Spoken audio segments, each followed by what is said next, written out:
24 counting day magic. June 4 ചൊവ്വാഴ്ച രാവിലെ 5 മണി മുതൽ.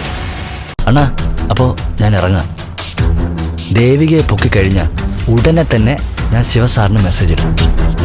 ഓക്കെ എന്നായിരിക്കും മെസ്സേജ്. ശിവസാറ് മെസ്സേജ് ചേട്ടനോട് പറയും.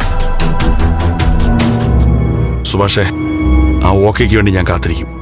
അവളെ പൊക്കി ഞാൻ നേരെ എൻ്റെ താവളത്തിലേക്ക്.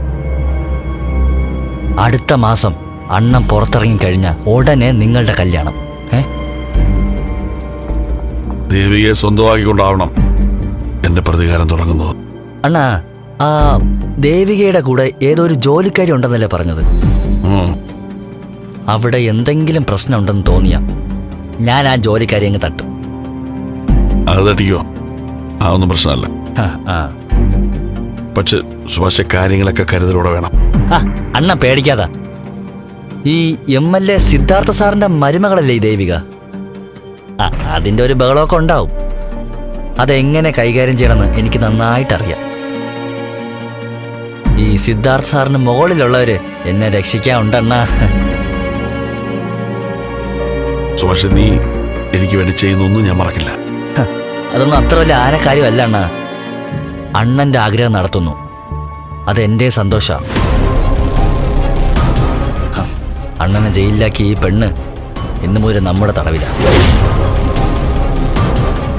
ജീവിതത്തിൽ ഇനി അവൾക്ക് പരോളില്ല.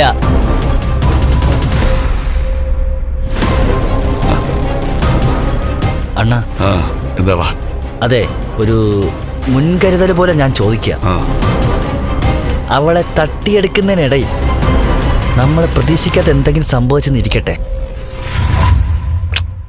അതായത് അവൾ എൻ്റെ പിടിയിൽ കിട്ടിയില്ലെന്നുള്ള അവസ്ഥ വന്നു. അങ്ങനെ ഒരു നിമിഷം വന്ന ഞാൻ അവളെ അങ്ങ് തട്ടിയാക്കട്ടെ.